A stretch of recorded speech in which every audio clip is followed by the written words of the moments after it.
সংবাদমেলৰ মূল বিষয়টো হৈছে আপোনালোকে সকলো অৱগত হৈছে যে ৰহমৰীয়া যিটো গৰাখহনীয়া পুনৰবাৰ এবাৰ বিধ্বংসী ৰূপত আকৌ খহনীয়া আৰম্ভ হৈছে যি খহনীয়াৰ ফলত ৰহমৰীয়াত এতিয়া এটা আতংকময় পৰিস্থিতিৰ সৃষ্টি হৈছে ৰাতি মানুহ বাহিৰত থাকিবলগীয়া হৈছে ৰাতি প্ৰতিবাদমুখৰ হৈ আছে ৰহমৰীয়া অঞ্চলটো গতিকে তাই সেই ক্ষেত্ৰত কিছু কথা অৱগত কৰিবৰ বাবে মই আজি সংবাদমেলখন আয়োজন কৰিছোঁ আমাৰ সমষ্টি আসলে এইটো এটা এতিয়াই নহয় আজি 50 বছৰ আগৰ পৰা এইটো এটা খুব মূল সমস্যা হিচাপে পৰিগণিত হৈ আহিছে যেহেতু ৰহমৰীয়া এটা বৃহৎ অঞ্চল আছিলে আপোনাৰা সকলোৱে জানিব ৰহমৰীয়া প্ৰায় 40খনমান গাঁও এই খহনীয়াত জাহ গৈছে ইতিমধ্যে প্ৰায় 8খনমান বিদ্যালয় এখন আৰক্ষী থানা এটা পিডব্লিউডি পথ 6খনকৈ চাহ বাগিচাকে লৈ প্ৰায় 23,000 বিঘা মাটি ইতিমধ্যে ব্ৰহ্মপুত্ৰৰ বুকুত জাহ গৈছে প্ৰায় 2000টা পৰিয়াল নিজৰ মাটি ভেটি এৰি অন্য ঠাইলৈ প্ৰব্ৰজিত হ'বলগীয়া হ'ল সেই ইতিহাস সকলোৱে জানে আমাৰ এই অঞ্চলৰ সাংবাদিকসকলে সময়ে সময়ে সেই তাৰ ওপৰত বাতৰি প্ৰকাশ কৰি আহিছে আৰু সেই খহনীয়াৰ ৰোধ প্ৰতিৰোধ কৰিবৰ বাবে আজি প্ৰায় দুটা দশকৰ পূৰ্বে এটা মঞ্চ গঠন কৰা হৈছিল ৰহমৰীয়া গৰাখহনীয়া প্ৰতিৰোধ সংগ্ৰাম মঞ্চ আৰু সেই সংগ্ৰাম মঞ্চই প্ৰায় দুটা দশক ধৰি বিভিন্ন ধৰণে আন্দোলনৰ কাৰ্যসূচী হাতত লৈ আহিছে আৰু সেই আন্দোলনৰ কাৰ্যসূচীৰ ফলত বলু গোহাঁই নামৰ এজন সংগ্ৰামী নেতাও শ্বহীদ হৈছে সেই কথা সকলোৱে জ্ঞাত আৰু বৰ্তমান সময়ত এই খহনীয়াটোৰ ওপৰত যি ধৰণে চৰকাৰে অনুদান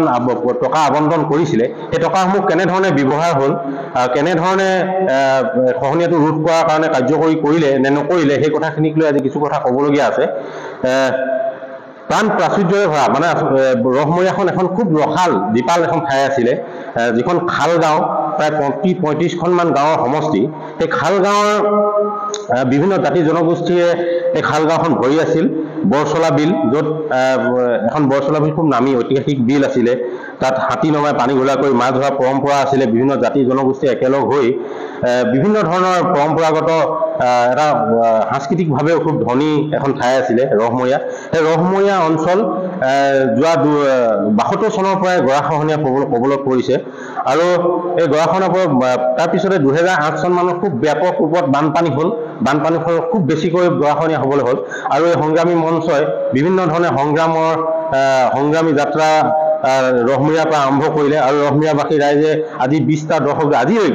আজিলৈকে সেই সংগ্ৰামখন চলাই নিছে আৰু সেই সংগ্ৰামখন চলাই নিয়াৰ পৰিপ্ৰেক্ষিততে চৰকাৰে যি ধৰণে টকা আবণ্টন দিছিলে প্ৰায় 2010 চনৰ 11 চনত কংগ্ৰেছ চৰকাৰৰ সময়ত পৃথ্বীমাঝি ডাঙৰীয়া যেতিয়া বিধায়ক আছিলে সেই সময়তে প্ৰায় 52.36 কোটি টকা এই খহনীয়া ৰোধ কৰিবৰ বাবে ৰহমৰীয়া গৰাখহনীয়া হেৰিয়াত কি কয় আপোনাৰ জল সম্পদ বিভাগৰ দ্বাৰা তাত দিয়া হৈছিল আবণ্টন দিয়া হৈছিল সেই টকাৰ কাম যথেষ্ট ভাল ধৰণে হৈছিল বুলি ক'ব পাৰি যেহেতু এতিয়াও সেই অঞ্চলত যিসমূহ কাৰ্যসূচী যি ধৰণে কামখিনি কৰিলে সেই কামখিনি এতিয়াও ফলপ্ৰসূ বুলি এতিয়াও সেই মথাউৰি সেইখিনি অঞ্চল যথেষ্ট ভাল হৈ আছে সুৰক্ষিত অৱস্থাত এতিয়া আছে কিন্তু তাৰ পিছৰ পৰ্যায়ত আৰু 74 কোটি টকা আবণ্টন সেই সময়তে দিছিলে কিন্তু তাৰ পিছতে বিজেপি চৰকাৰ অহাৰ কাৰণে সেই 74 কোটি টকা ৰোধ কৰি দিয়া হ'ল বন্ধ কৰি দিয়া হ'ল তাৰ পিছতে আকৌ 2020 চনৰ পৰা এই খহনীয়া পুনৰ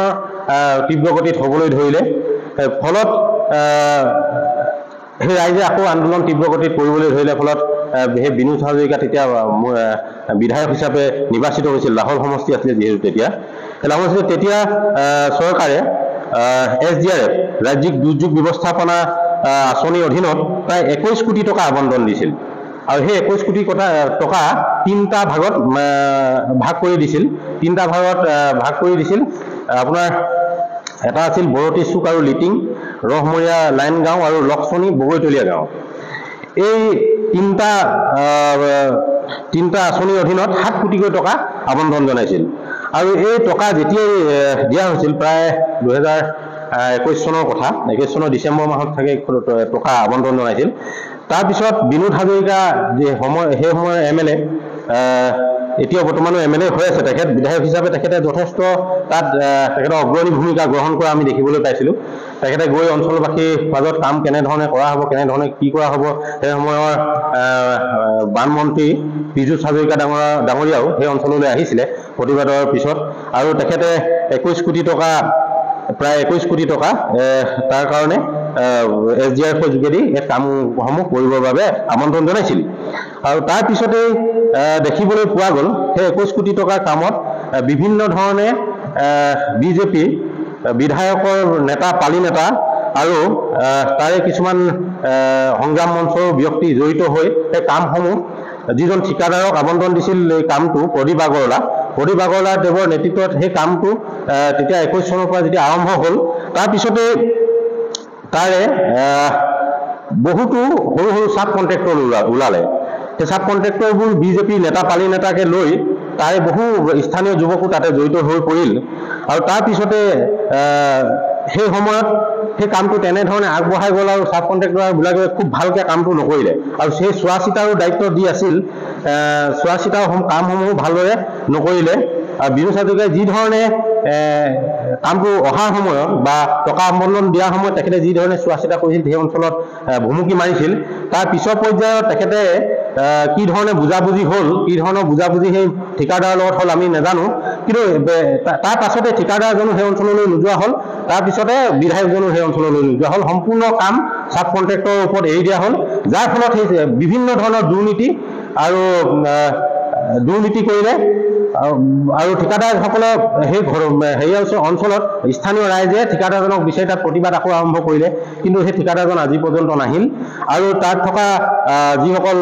সাব কণ্ট্ৰেক্টৰ আছিল সেইখনে বিভিন্ন ভয় ভাবুকিৰে আন্দোলনটো স্থিমিত কৰিব বিচাৰিছিল আৰু তাৰ সেই বিভিন্ন ধৰণৰ ৰাইজৰ অভিযোগ সেই সময়ত উত্থাপন হৈছিল আৰু সেই সময়ত আমি নিউজতো চাবলৈ পাইছিলোঁ জিঅ' বেগ তাত দিয়া হৈছিল জিঅ' সংস্থাপন কৰা হৈছে জিঅ' বেগবোৰ ভালদৰে তাত যিটো পলস ভৰাব লাগিছিল বালি যিনৰ মোটা বালি ভৰাব লাগিছিল তেনেকুৱা ধৰণৰ কৰা নাছিলে তাত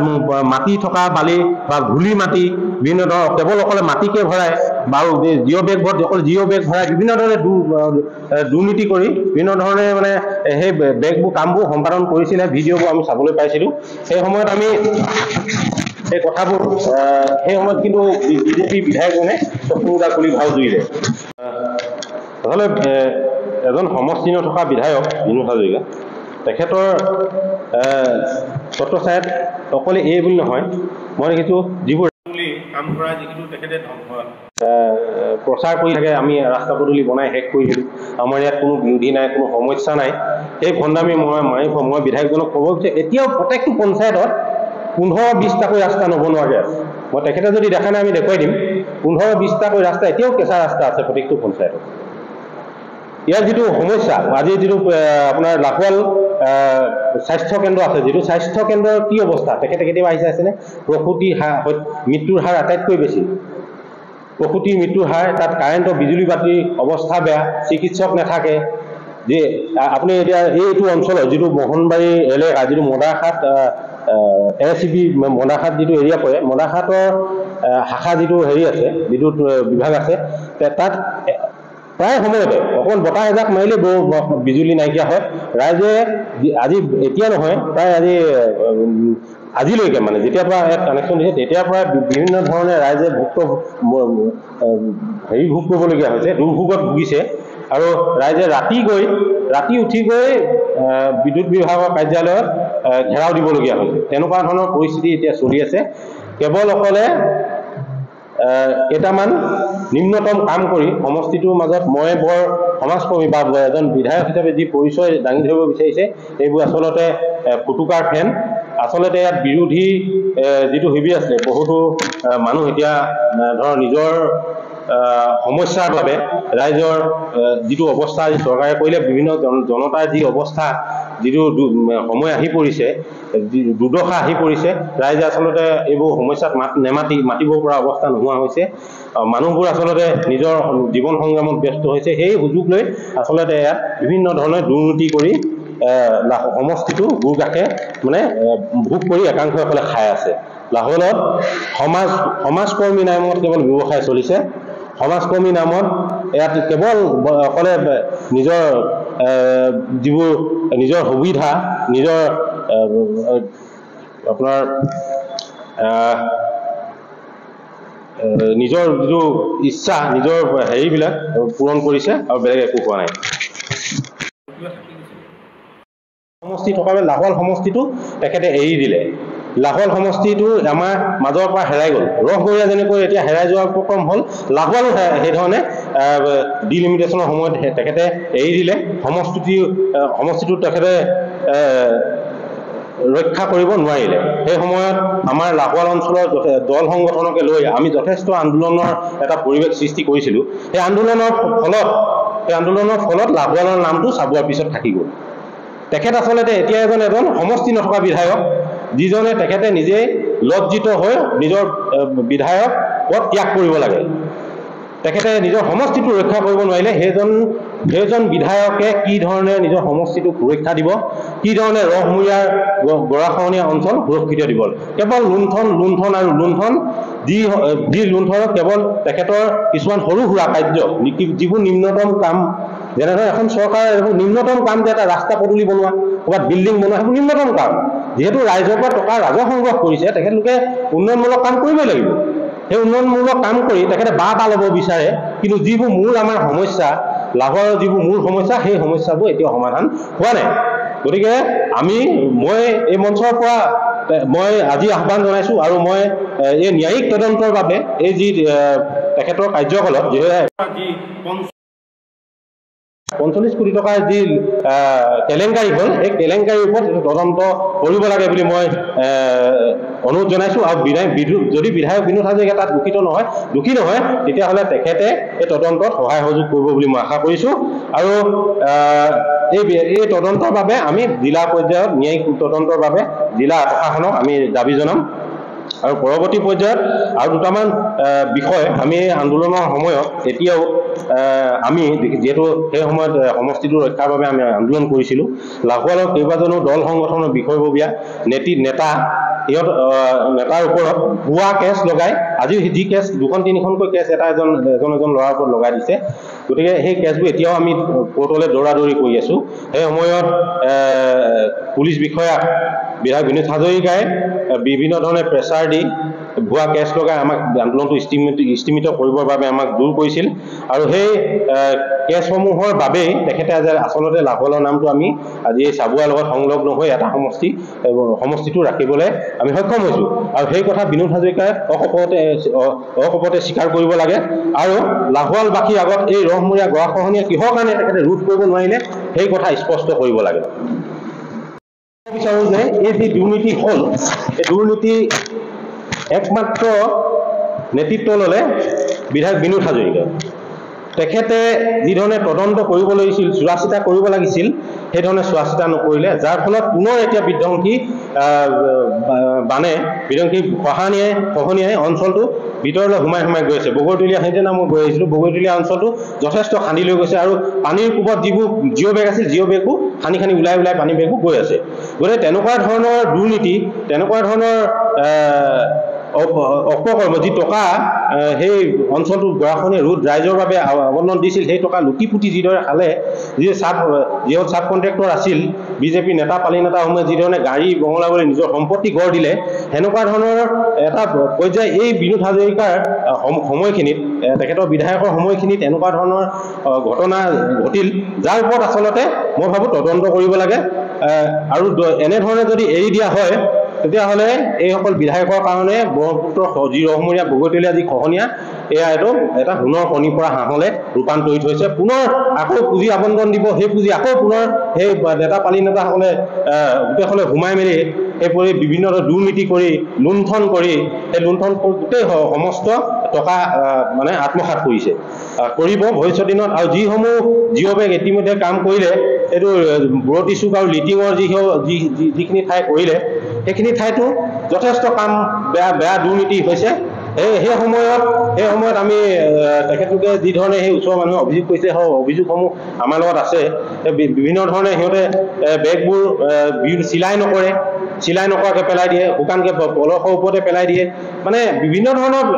দুৰ্নীতি কৰিলে যেনেকৈ মন যায় তেনেকৈ কাম কৰি লুটি পুটি গোটেই টকা খালে আৰু পিছত আকৌ 23 চনত পুনৰবাৰ যিহেতু খহনীয়া আন্দোলন পুনৰ ষ্টাৰ্ট হ'ল তাৰপিছত আকৌ মুখ্যমন্ত্ৰী আহি 16 কোটি টকা আবণ্টন কৰিলে যি টকাৰে এই তিনিখন আঁচনি কাম হ'ল তাৰ পাছতো আৰু 1400 মিটাৰমান থাকি গৈছে 1400 মিটাৰ কাম কৰিবৰ কাৰণে মুখ্যমন্ত্ৰী আহিল মুখ্যমন্ত্ৰীয়ে 1400 মিটাৰৰ বাবে 16 কোটি টকা পুনৰ আবণ্টন দিছোঁ বুলি ৰাইজৰ আগত ঘোষণা কৰিলে আৰু তাৰ বিনিময়ত যি 20 বছৰে যিটো অইল খাত সাগৰীজানৰ যিটো অইল খাত বন্ধ হৈ আছিলে অইল ইণ্ডিয়াৰ সেই অইল ইণ্ডিয়াৰ খাতটো পুনৰ খুলি দিয়াৰ বাবে চুক্তি কৰিলে ৰাইজৰ লগত আৰু তাৰ মৰ্মে সেই চুক্তি মৰ্মে সেই অইল খাতটো অইল ইণ্ডিয়াৰ লগত কথা বতৰা হ'ল আৰু অইল ইণ্ডিয়া সহযোগিতা আগবঢ়াৰ কথা ক'লে তাৰপিছতে অইল খাতটো খুলি দিয়া হ'ল কিন্তু সেই 16 কোটি টকা যি আবণ্টন দিলে আহিলে যে এটা বিতৰ্কিত প্ৰতিষ্ঠান গৌতম কনষ্ট্ৰাকশ্যনক সেই 16 কোটি টকাৰ নিবিদাটো দিয়া হ'ল আৰু সেই নিবিদা দিয়াৰ পিছতে এই বিধায়কগৰাকীৰ লগত কি ভিতৰুৱা বুজাবুজি হ'ল মই নাজানো সেই গৌতম কনষ্ট্ৰাকশ্যনৰ মানুহ ইয়ালৈ আহিবলৈ পিছত দেখিবলৈ পোৱা নাই প্ৰথম পৰ্যায়ত আহিলে তাৰপিছত আৰু কামসমূহ ইয়াতে এই স্থানীয় আৰু যিসকল পালি নেতা আছে বিজেপিৰ বিধায়ক বিনোদ হাজৰিকা আশে পাশে থকা এজনৰ আমি নাম ল'ব লাগিব সেইজন খুব প্ৰচাৰ হৈ আছিল সেইটো টাইমত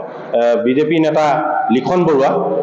বৰুৱাৰ নেতৃত্ব লৈ সেই টকাৰ কামখিনি সেই সময়ত কৰিছিলে আৰু চাব কণ্টেক্ট তেখেতে লৈছিলে বুলি আমি জানিব পাৰিলোঁ আৰু বিভিন্ন ধৰণে দুৰ্নীতি কৰি এতিয়া এটা শোচনীয় অৱস্থাত আকৌ ৰহমৰীয়া অঞ্চলটোক এৰি দিলে এটা ইমান এটা বৃহৎ অঞ্চল শেষ হৈ যোৱাৰ পিছতো এজন স্থানীয় বিধায়ক চাবুৱাৰ মানুহ হৈও সেই মৰ্মবেদনা বুজি নোপোৱা সেইজন বিধায়ক আজি তাৰিখত মই ভাবোঁ লাহোৱালৰ বাবে আটাইতকৈ দুৰ্ভাগ্যজনক কথা আৰু এজন বিধায়কক আচলতে মানুহে বাছনি কৰি এটা অঞ্চলৰ পৰা কিয় পঠিওৱা হয় বহুমূলীয়া ভোট দি এজন বিধায়কক অসম বিধানসভালৈ পঠিওৱা হয় তাৰ মূল কাৰণ হ'ল আমাৰ স্থানীয় যিবোৰ সমস্যা আছে সমস্যাবোৰক বিধানসভা মজিয়াত উত্থাপন কৰিব আৰু সমস্যাসমূহ সমাধান কৰিব ৰহমূৰীয়া এটা আটাইতকৈ ডাঙৰ সমস্যা অসমৰ 1915 চনৰ পৰা হোৱা কিন্তু 1972 চনৰ পৰা ইয়াৰ প্ৰবলভাৱে হোৱাৰ বাবে একদম আটাইতকৈ এটা ডাঙৰ সমস্যা এসময়ৰ প্ৰধানমন্ত্ৰী মনমোহন সিঙো ইয়ালৈ আহি গৈছে